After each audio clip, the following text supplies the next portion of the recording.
Привет, друзья! С вами новый Noctu Life и я, Михаил Серкили. Как обычно, по пятницам мы подводим итоги уходящей недели. Еще одна горячая июльская неделя дала нам много повода для комментариев. Драки в парламенте, драки на улицах Кишинева, обвинения и скандалы, чего только не происходило в нашей стране за последние 7 дней. Но обо всем по порядку. Итак, сегодня мы обсудим. Вотум недоверия правительству Кику не прошел, как это отразилось на оппозиции, столкновение между азербайджанской и армянской диаспорами в Кишиневе, как в избиении ветеранов Приднестровского конфликта в столице вдруг нашли гагаузский след и что на это ответили в Камрате. Перед президентскими выборами гагаузские законопроекты снова вошли в игру. Ну что, поехали. Столкновение депутатов в зале заседания и драки в коридорах парламента за право прессы присутствовать на заседании. Свистки и крики. Так прошло последнее в этом сессии заседания парламента, на котором рассматривался вотум недоверия правительству Иона Кику. Хорошие тамада и конкурсы интересные, как говорится. Давайте посмотрим короткое видео с последнего заседания.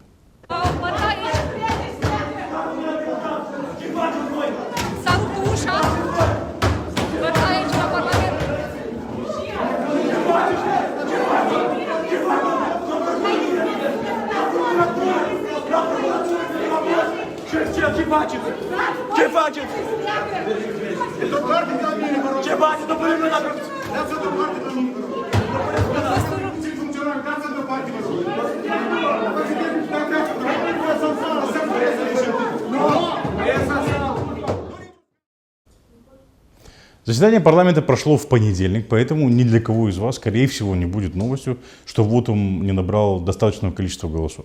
Интереснее то, как вообще было созвано заседание парламента.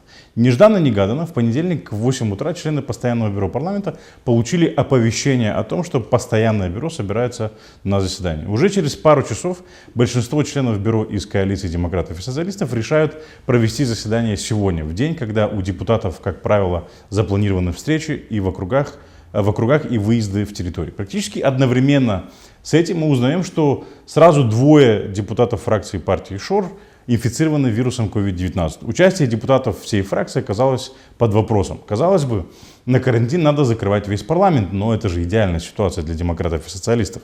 Грех упустить момент и не провести заседание по вопросу вотума недоверия для правительства Кику, когда у всех оппозиционных партий вместе взятых точно не наберется большинства голосов. Заседание состоялось. За недоверие правительству высказались оппозиционные партии. Партии «Платформа Да» и ПАС, а также группа «Про-Молдова» и состоящие из членов бывшей демократической партии и партии ШОР. Таким образом, вотум недоверия поддержали партии, находящиеся в оппозиции не только к правящему альянсу демократов и социалистов, но и по отношению друг к другу, что вызывает много вопросов. Больше всего шишек по нашей патриархальной молдавской традиции посыпалось на Майю Санду, и только ленивый не критиковал ПАС за то, что они оказались в одной команде с такими игроками, как Канду и Таубер. Вице-председатель партии ПАС Михаил Попшой заявил, что ПАС не мог не поддержать вотум недоверия против правительства Кику, даже зная, что голосов все равно не хватит, потому что это правительство неэффективное и должно быть отправлено в отставку. Долгое молчание ПАС и отказ поддержать вотум недоверия стал расцениваться их сторонниками как поддержка правительству Кику и социалистов. Как говорится, отрубил правую руку, потом левую, а все говорят плохой мясник. Так и тут. Не поддержали вотум недоверия — плохо, поддержали — опять плохо. Как говорит тот же Попшой, ПАС решился на этот шаг после того, как в платформе «Да» их убедили в том, что голоса есть и они наберутся. В ПАС пытались договориться и с демократами, чтобы в итоге набрать голоса, необходимые для отставки правительства Кику. Но демократов все устраивает, ведь ДПМ имеет в правительстве 5 членов. Социалистические СМИ очень обеспокоились тем, что Майя Санду якобы объединилась с похитителями миллиарда, имея в виду Адриана Канду и депутатов из партии ШОР. Но дело в том, что социалисты до этого очень прекрасно себя чувствовали в коалиции и с Канду, и с другими бывшими демократами, которые могут быть причастны к краже миллиарда, ведь в ноябре месяце фракция ДПМ еще была в полном составе, и ПСРМ вместе с тем же Канду и всеми, кто потом перешел от ДПМ в Про-Молдову и к партии ШОР, отправили правительство Санду в отставку и утвердили правительство Иона Кику. Лицемерие и цинизм уровня молдавской политики, никак иначе. Главный аргумент социалистов, около социалистических политических комментаторов и некоторых даже независимых комментаторов, критикующих ПАС за поддержку вотом о недоверии правительству Кику, сводится к следующему. Мол, ПАС же претендует на звание партии с высокими стандартами неподкупности и морали, а тут вот оно как, голосуют с такими, как Шор и Канду. Мол, корчат из себя чистоплюев и отличников, а дружат с хулиганами. И надо сказать, что этот образ о себе сформировал сам ПАС и Майя Санду, и уже второй раз попадает в эту ловушку. Помните, еще до выборов в парламент заявление Санду, где она говорит, что никаких коалиций ни с ДПМ, ни с ПСРМ. Аргумент ПАС состоял в том, что ДПМ и ПСРМ это одно и то же. Одного поля ягоды, что называется. Потом все же ПАС пришлось создать коалицию с ПСРМ, и оказалось, что между ДПМ и ПСРМ все же есть отличия, что называется, оттенки разные. По поводу оттенков был такой советский писатель Виктор Шкловский. 30 лет в советской литературе он курировал такое направление, как соцреализм. Каждый день он читал романы о героическом труде доярок, геологов и прокладывателей рельсов в тайге. И вот через 30 лет один журналист спросил его: товарищ Шкловский, что вы можете сказать о советской литературе? На что Шкловский ответил: вы знаете, советская власть научила литературоведение разбираться в оттенках говна. В молдавской политике, судя по всему, надо уметь разбираться не в цветах, а надо хорошо уметь разбираться в оттенках. ПАС, как мы видим, в оттенках пока не очень хорошо разбирается и своими жестами, заявлениями о том, что все они одним миром мазаны, загоняет себя в ловушку или патовую ситуацию, если использовать шахматный термин. Да, он же оляка-шахматист, которому ПАС таким образом оказывает услугу. Матерым социалистам и демократам, многие из которых бывшие коммунисты, такие заявления ПАС очень удобны. Они говорят пасовцам: вы же чистоплюи из Гарварда, такие чистые, белые и пушистые, зачем вам мараться с Шором, Канду и Плохотнюком? Не надо, это мы не боимся испачкаться, а вам нельзя, вы же чистоплюи. А когда ПАС критикует правительство Кику, и в это же время его критикует партия Шор и Про-Молдова, тогда социалисты кричат: а вот видите, ПАС создал коалицию с Плохотнюком и Шором. Ну или, например, когда ПАС задает вопрос о кульке президенту, социалисты тоже кричат: ПАС играет на стороне Плохотнюка. Видео-то слил Плохотнюк, и не важно, что в подлинности видео никто не сомневается, важно, что его слил Плохотнюк. А раз ПАС задает вопросы по поводу кулька, значит играет на стороне Плохотнюка. Политика — это кровавый вид спорта, где нет никаких правил. Здесь надо быть готовым к тому, что придется иметь дело с разными людьми. Не только хорошими ребятами, но и хулиганами. Если цель благая, с ценностями все в порядке, и есть ли библейские заповеди, как «не укради», «не желай дома ближнего твоего», не пустой звук, а путеводитель по жизни, тогда можно вступать в краткосрочные или долгосрочные союзы, следуя своей карте ценностей и благой цели. Ну и не в последнюю очередь надо уметь отстаивать эти ценности и навязывать свои правила игры.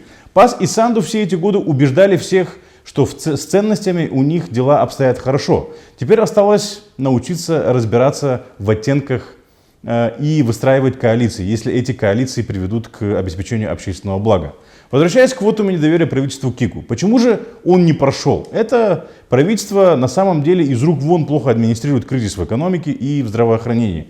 Дало возможность де-факто властям на левом берегу установить контроль на пропускные пункты в зоне безопасности. Кику и его правительство никак не решают проблемы родителей, которые вынуждены разрываться между работой и присмотром за детьми.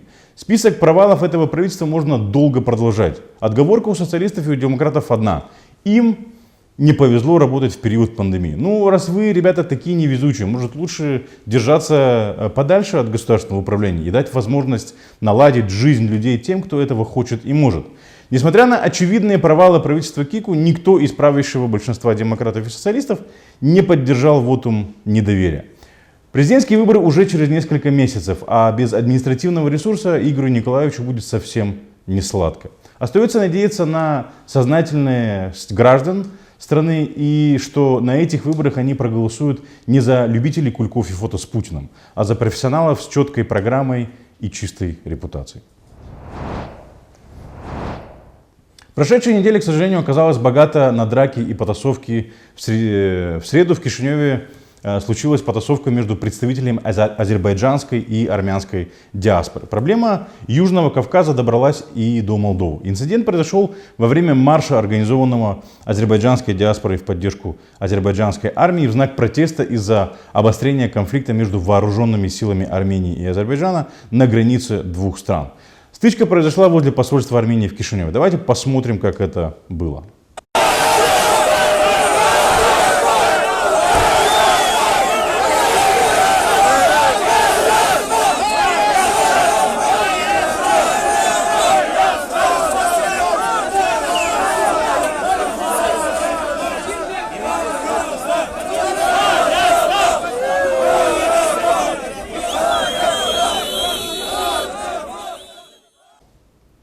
В этот же день посольство Азербайджана в Молдове заявило, что протест был мирным, а возле посольства Армении их ждали представители армянской общины в Молдове, что нарушает право участников на мирные протесты. Согласно заявлению дипломатов Азербайджана, среди присутствующих представителей армянской диаспоры был депутат парламента Республики Молдова Гайк Вартанян и советник президента Республики Молдова Эрнест Варданян. Они осудили их присутствие и подчеркнули, что в государственных структурах Республики Молдова также имеются этнические азербайджанцы, но они, согласно служебному положению, действуют в интересах государства Республики Молдова. Депутат-социалист Гайк Вартанян в свою очередь отметил, что как глава армянской общины Молдовы он был рядом с соотечественниками, чтобы поддержать свою историческую родину. Но и для того, чтобы сделать все, чтобы не допустить провокаций. Он призвал Министерство иностранных дел и европейской интеграции дать оценку этим действиям. Насколько тесен мир, если конфликт двух государств в более чем 2000 километрах от Молдовы находит отголоски у нас в стране. Еще 13 июля власти Азербайджана и Армении обвинили друг друга в обстреле приграничных территорий и жертвах с обеих сторон. Азербайджан и Армения перекладывают вину за обстрелы друг на друга. По информации Баку погибли 12 азербайджанских военных, включая генерала. Армянская сторона заявила о гибели 4 военных, а также о ранении десятка военных и одного мирного жителя. Конфликт между этими двумя странами длится еще с конца 80-х годов. Карабахский конфликт имеет давние исторические корни и не утихает по сей день. Еще до потасовки в Кишиневе президент Игорь Додон выразил сожаление в связи со столкновениями на границе Армении и Азербайджана. Он заверил, что Молдова будет развивать сотрудничество и партнерство и с Азербайджаном, и с Арменией. Интересно, что столкновение двух диаспор на сегодняшний день никто из молдавских политиков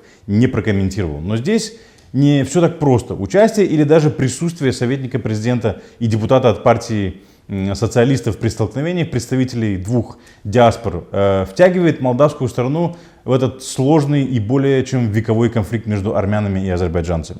И может быть воспринято как то, что Молдова или молдавские власти не беспристрастны в этой ситуации.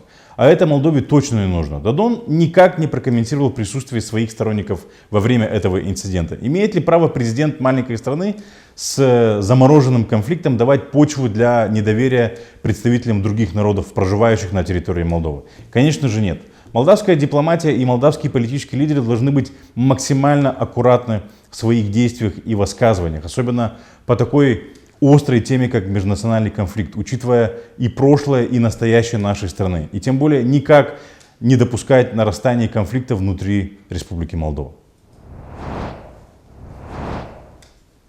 И снова о драках и потасовках. В прошлые выходные продолжился протест ветеранов Приднестровского конфликта. Начался он в прошлый четверг как протест против бездействия властей, против того, что тираспольские власти установили незаконные контрольно-пропускные пункты в зоне безопасности, находящейся под юрисдикцией Кишинева, а также против нарушения обещаний по увеличению социальной помощи ветеранам конфликта на Днестре. Тогда полиция применила силовые методы к протестующим, большинство из которых пожилые люди или люди старшего возраста. На протестах было арестовано 9 человек, а один из протестующих впал в кому. В понедельник депутат от платформы «Да» Василий Настасьев вдруг заявил, что ему кто-то сообщил, что среди избивающих ветеранов были люди из Камрата. При этом депутат не представил никаких деталей и не рассказал, откуда такая информация и кому или о ком идет речь. О представителей правоохранительных органов из Гагаузии или о гражданских. Если это так, то почему он не воспользовался статусом депутата и не сделал соответствующий запрос? Вместо этого Василий Настасьев предпочел сделать вброс в социальные сети. Редакция сайта Нокта незамедлительно связалась с управлением полиции Гагаузии, где сообщила, что полицейские из автономии не были в Кишиневе в дни протеста. Башкан Гагаузии Ирина Влах, которая отреагировала на выпад Настаси спустя более чем сутки, отрицает участие людей из Гагаузии в инциденте и назвала заявление депутата Настаси дешевой провокацией. Ну, Ирина Влах гораздо кричать провокации и не сразу, а через сутки. Эх, если бы она так кричала, когда отбирали налоговую у Гагаузии. Сегодня пятница, и Василий Настаси не представил никаких доказательств своих слов.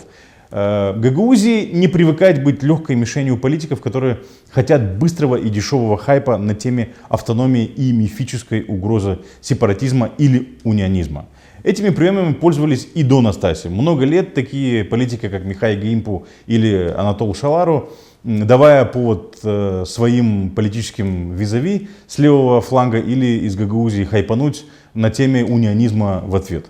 В последние несколько лет политики прекратили эти разрушительные дискурсы, но перед президентскими выборами, видимо, слишком велик соблазн разыграть карту вымышленного врага в лице гагаузов. Только мы подумали, что тема вымышленного образа агрессивной Гагаузии канула в лето, как появляются такие, как Настаси, которые думают, что стравливая народы в нашей и без того многострадальной Молдове, они добьются к себе каких-либо политических хороших отношений. Но, друзья, мы в 21 веке, когда любое заявление может быть легко разоблачено. Очень надеюсь, что платформа «Да» уйдет от этой опасной практики, и депутаты этой партии будут ответственно подходить к своим заявлениям.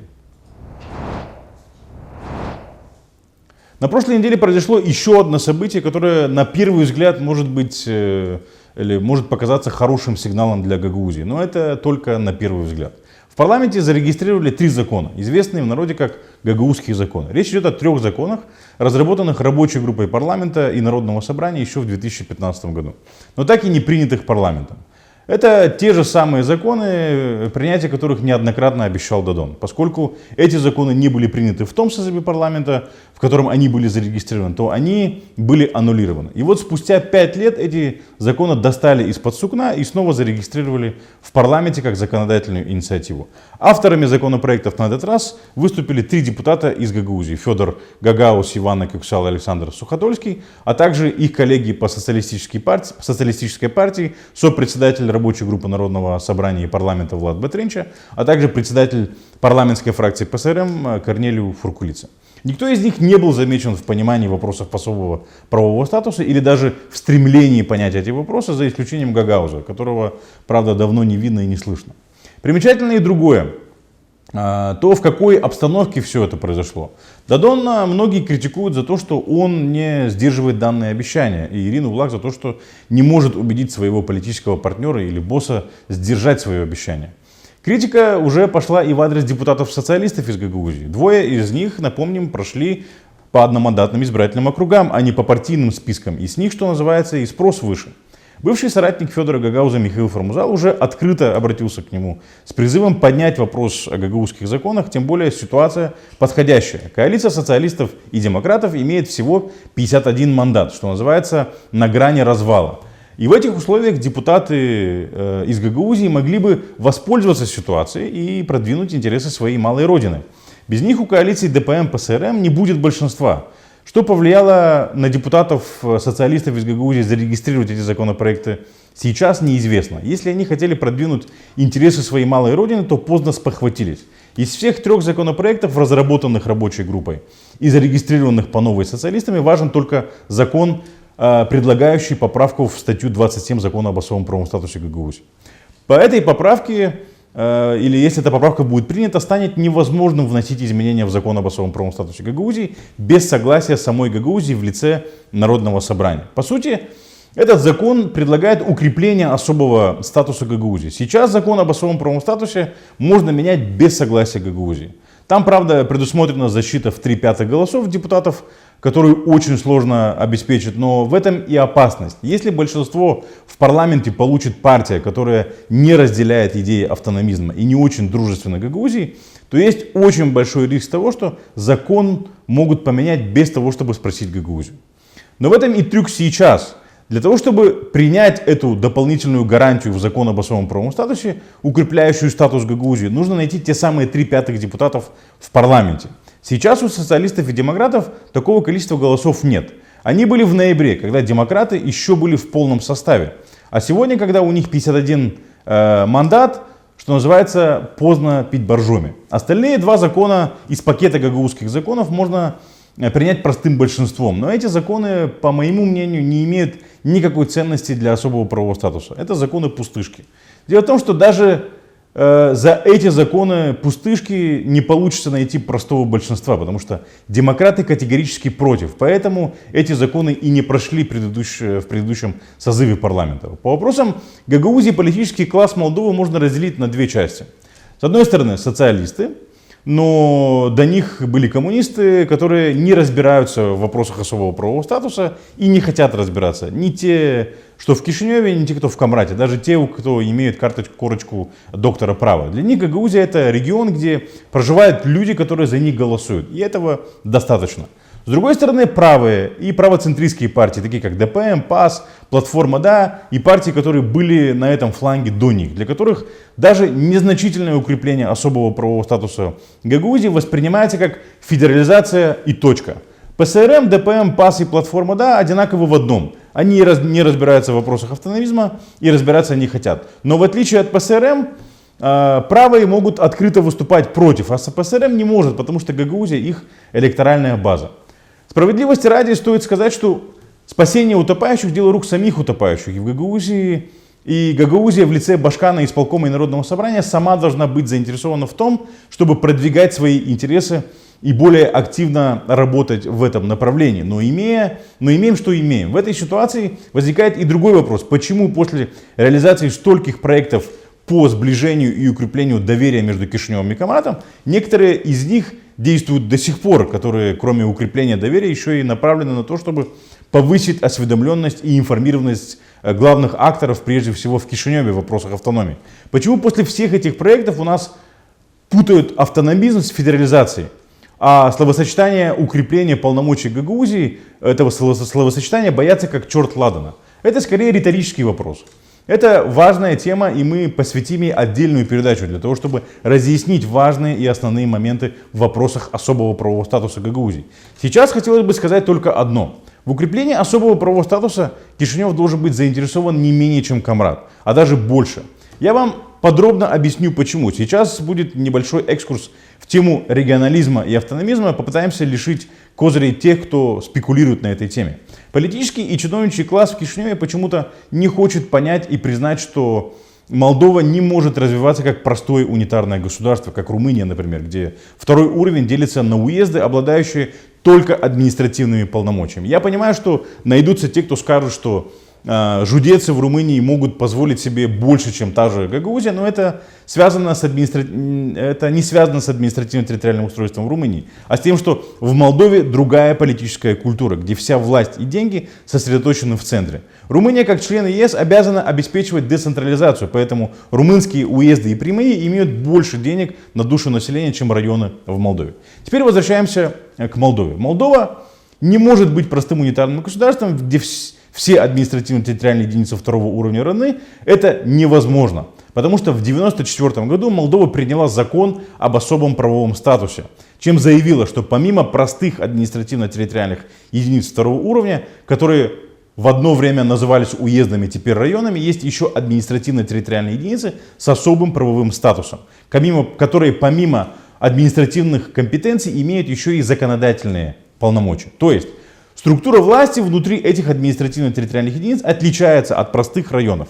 У них есть свои главы по-нашему Башкан, у них есть свое правительство по-нашему исполком, и у них есть свой парламент по-нашему Народное собрание.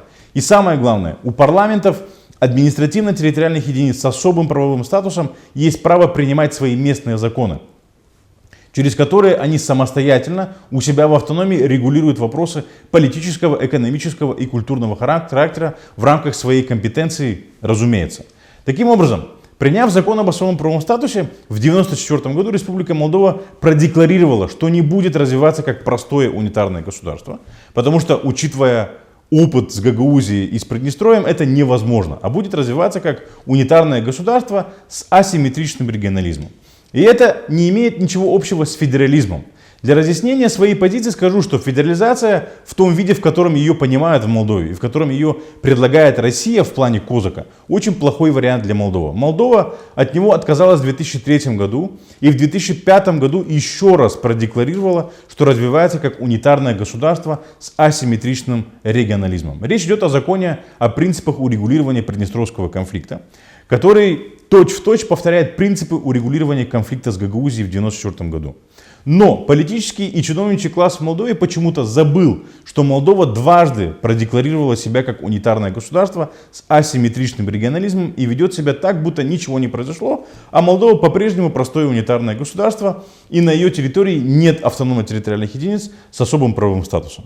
А любая критика из Гагаузии в адрес Кишинева о том, что центр урезает полномочия Гагаузии, воспринимается как проявление сепаратизма, а предложение по укреплению особого правового статуса расценивается как попытка федерализации страны. Еще раз повторюсь, Кишинев в большей степени, чем Камрад, должен быть заинтересован в развитии особого правового статуса Гагаузии. Рано или поздно Кишиневу нужно будет решать Приднестровский конфликт. И единственный путь его решения, удовлетворяющий интересы Республики Молдова, с моей точки зрения, это путь, прописанный в законе о принципах урегулирования Приднестровского конфликта, который был принят парламентом Республики Молдова в 2005 году единогласно. То есть путь асимметричного регионализма. Отказываясь развивать особый правовой статус Гагаузии, Молдова лишает себя возможности развивать способность администрировать реинтегрированное Приднестровье. Управлять Приднестровьем как Гагаузией, покупая депутатов в Народном собрании оптом, у Кишинева не получится. Тираспольские ребята сами кого хочешь купят. Единственный путь — это четкие и понятные правила, независимая судебная система и разграниченные полномочия. Еще раз повторюсь, простого унитарного государства для Молдовы уже невозможно построить, причем давно, с того момента, как она обрела независимость. А если Молдова отказывается развиваться как унитарное государство с асимметричным регионализмом, то в этом случае она дает России все козыри продвигать здесь федерализацию. И это может произойти так же тихо, как фактический захват зоны безопасности на левом берегу Днестра в период пандемии. Поэтому, друзья в парламенте, не говорите глупостей с высокой трибуны про то, что укрепление особого правового статуса Гагаузии — это федерализация Молдовы. А научитесь для начала отделять зерна от плевел и мух от котлет. Сначала разберитесь, в чем разница между асимметричным регионализмом и федерализмом. Теперь, возвращаясь к 3 гагаузским законам в парламенте. Почему же их вынесли на обсуждение сейчас? Ответ очевиден. На носу выборы. Социалисты хотят показать, что они сдерживают свои обещания, но заведомо зная, что эти законы не пройдут, попытаются свалить всю вину на правых. Прежде всего на ПАС и на ДА, представив их такими кровожадными унионистами и противниками Гагаузии.